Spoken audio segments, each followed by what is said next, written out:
Cáncer de esófago, trastorno motor, reflujo, Barrett, cáncer. Y seguimos el orden. Cáncer de esófago es una neoplasia maligna, ¿cierto?, de localización en el tracto esofágico. Esta neoplasia es más frecuente en hombres entre los 60 y los 70 años, tiene una mortalidad global que es del 4,7 por 100.000 habitantes. Es en general la quinta causa de muerte por cáncer en hombres y la séptima en mujeres. Dentro de los tipos de cáncer que se presentan en el esófago, dos tipos son los principales, el escamoso y el adenocarcinoma, que suman un 95% de las neoplasias malignas esofágicas. Hay otro tipo de tumores, como por ejemplo los tumores Kist, que son un porcentaje bastante inferior.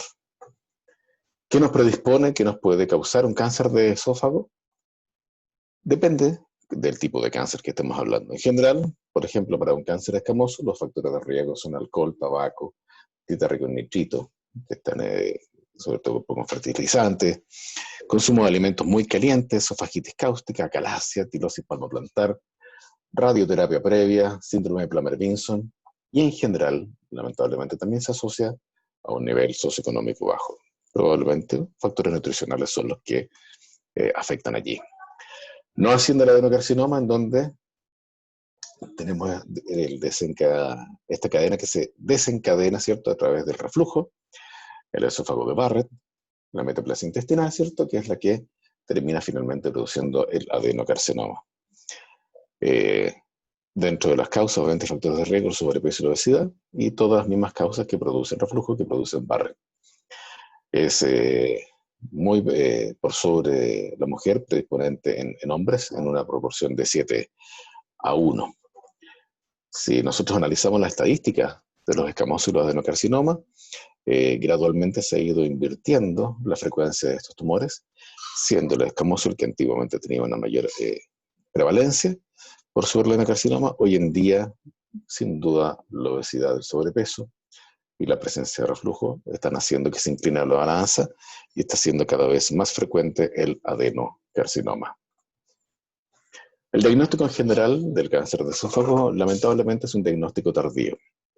En general es bastante asintomático y recién cuando el lumen del esófago comienza a estrecharse y disminuye de los 13 milímetros es cuando empiezan a ver ya los síntomas más característicos. Antes de eso, generalmente uno lo pesquisa a través de alguna endoscopía solicitada por otro motivo o por algún síntoma muy inespecífico que lo haya hecho no sospechar un cáncer, pero sí investigar generalmente otra causa. Lo más característico de un cáncer de esófago como síntomas son la disfagia lógica progresiva, la baja de peso, y cuando ya nos encontramos con un dolor retroesternal, cuando nos encontramos con disfonía, con hematemesis, podemos estar prácticamente seguros de que ese cáncer está bastante más avanzado y que las posibilidades terapéuticas de ese paciente van a ser bastante más bajas. Lo mismo si hay ya regurgitación, que habla de que hay una obstrucción del lumen esofágico, ¿cierto?, anemia ferropriva, y una fístula traqueoesofágica, lo mismo.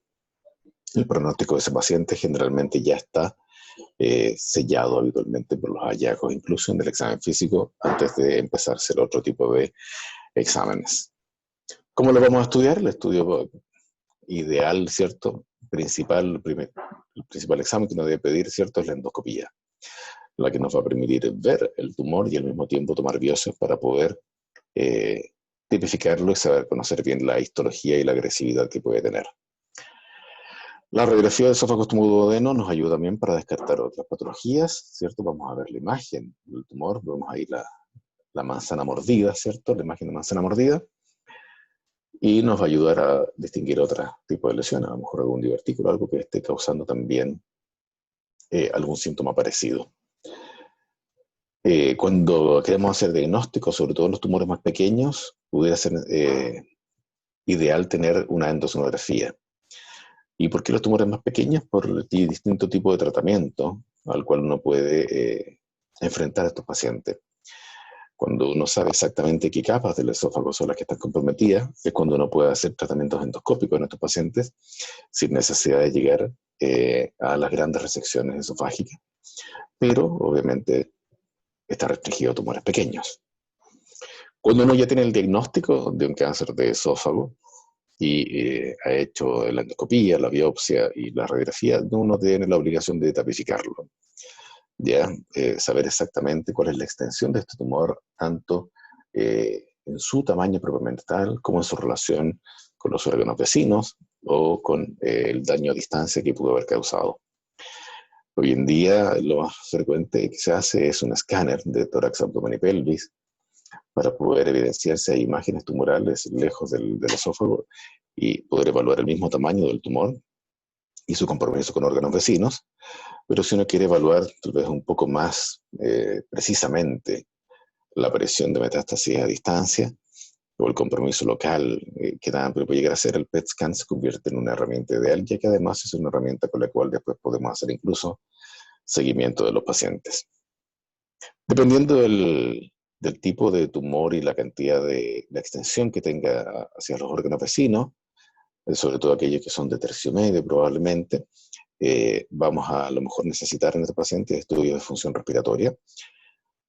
Acordémonos que algunos de estos tumores pueden estar relacionados al tabaquismo, y las cirugías que uno tiene que hacer en estos pacientes son muy agresivas muchas veces. Hay que hacer abordaje por tórax y pudiéramos necesitar el estudio de la función respiratoria para estar preparados para el postoperatorio en nuestros pacientes o optimizarlos antes de entrar a pabellón. Si sospechamos una fístula traqueosofágica o broncoesofágica, lo mismo una broncoscopía es un examen que se hace también necesario tener para hacer el diagnóstico de esta, ¿cierto? Y, bueno, establecer la necesidad a lo mejor de hacer un tratamiento neoadyuvante o paliativo o una gran resección. No vamos a detenernos con muchos detalles, pero es muy importante conocer el estadio, ¿cierto? Esta es la información que vamos a obtener tanto con los exámenes, finalmente después con la pieza operatoria. Es el estadio de los tumores, que hay discretas diferencias entre el estadio escamoso y los adenocarcinomas, ¿ya? En donde el estadio 0, ¿cierto?, es aquel que, ¿cómo se llama? El tumor, ¿cómo se llama? In situ, ¿cierto?, que no se ha propagado absolutamente hacia ningún otro órgano, ¿cierto? Puede estar en cualquier zona del esófago, pero siempre limitado, ¿cómo se llama?, a la zona más superficial. ¿Ya? Y en la medida que vamos avanzando, ¿cierto?, en la profundidad de este tumor y en el compromiso ganglionar que vaya teniendo. Ahí están los detalles y ustedes los pueden ir viendo después con más detalle para enfrentar, ¿cómo se llama?, la prueba. Vamos a ver unas imágenes también para que nos hagamos la idea, ¿cierto? Un estadio 0 es un tumor que está limitado, ¿cierto?, a la superficie, ¿ya?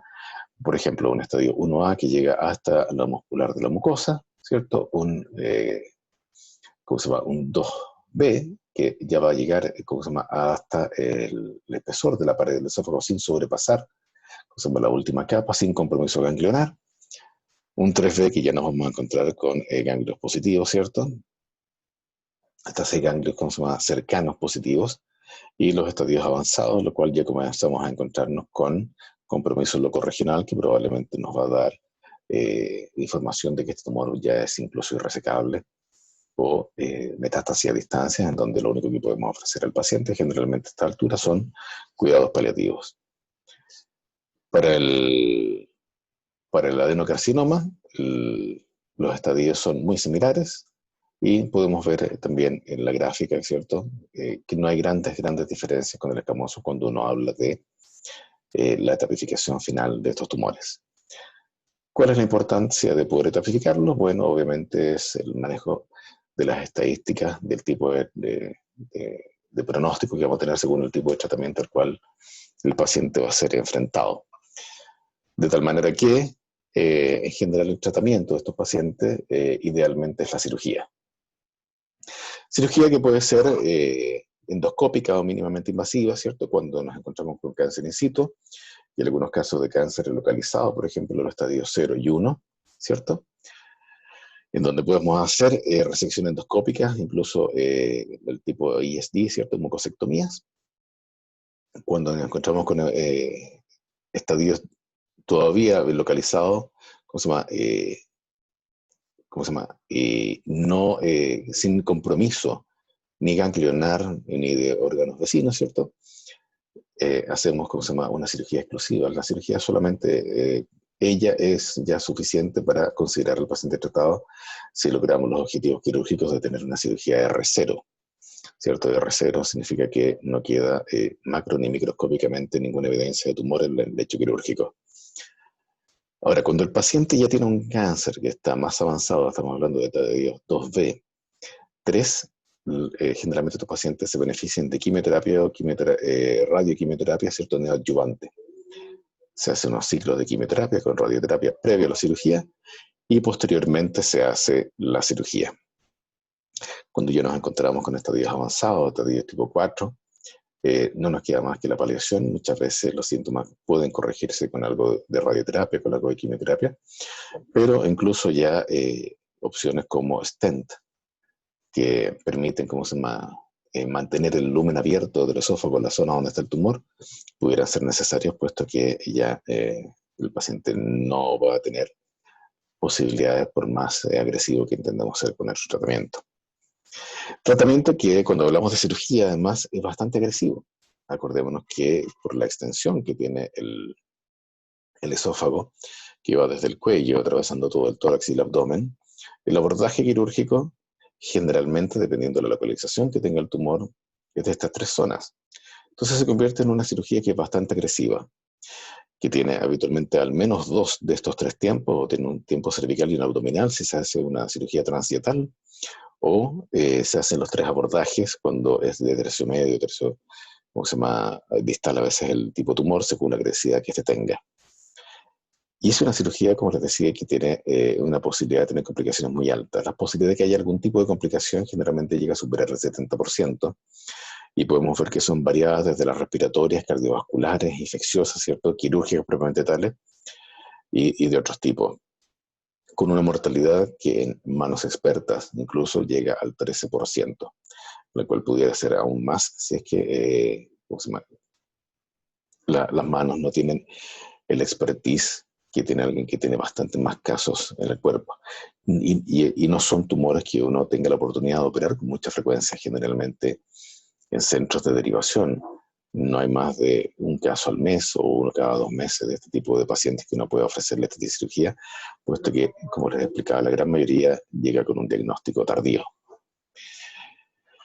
En tumores localmente avanzados, ¿cierto?, la quimioterapia o quimiorradioterapia no adyuvante, ¿cierto?, y cirugía, lo que obviamente si durante el tratamiento se evidencia de que hay progresión de la enfermedad en vez de regresión de la enfermedad, al paciente se le ofrece solamente de tratamiento paliativo.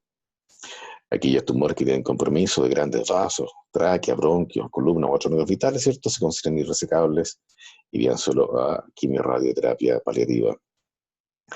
Y aquellos tumores que son de esófago cervical, generalmente el tratamiento es solo quimiorradioterapia, sobre todo cuando son del tipo escamoso. Es más raro encontrarse con adenocarcinomas en el tercio superior del esófago, y se hace cirugía radical solamente en algunos tipos de casos muy seleccionados. La sobrevida de estos tumores en general, cuando hablamos de una etapa de tumor localizado, a 5 años de un 47%, cuando encontramos compromiso regional es a un 25%, cuando ya nos encontramos con compromiso un poquito más distal, pero incluso aún así son solo un 5%, y si combinamos la sobrevida de todas las etapas, no superan el 20%. Esta imagen es la de un tratamiento paliativo, ¿cierto? Es un stent que se coloca por dentro, a través del tumor, ¿cierto?, para poder mantener el lumen esofágico abierto y permitir que el paciente se pueda alimentar, mientras lamentablemente progresa la enfermedad.